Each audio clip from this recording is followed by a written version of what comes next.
की माणिकराव कोकाटे यांचा मंत्रिपदाचा राजीनामा न देता त्यांचं खातं बदललं जाईल. कदाचित त्यांच्याकडून कृषी खातं काढून वेगळं खातं दिलं जाईल. या सगळ्या अफवा आणि तुमच्या अटकळ आहे. माणिक कोकाटे यांना राजीनामा द्यावा लागेल किंवा त्यांना काढावा लागेल.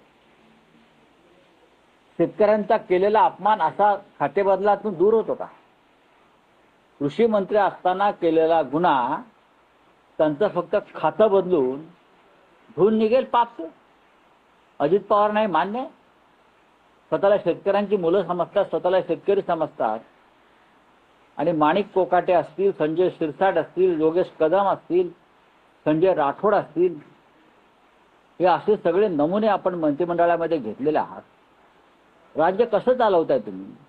काल हर्षल पाटील या तरुणाने केलेली आत्महत्या तुम्हाला विचलित करत नाही आणि हर्षल पाटीलला ठेकेदार नाही याच्यावर संशोधन करून तुम्ही आमच्या पुढे माहिती आणता. एक तरुण आत्महत्या करतोय, त्या तरुणाच्या आत्महत्येमागचं कारण स्पष्ट झालेलं आहे, तरी सरकार ती आत्महत्या नाही हे सांगण्याचा प्रयत्न करत आहे.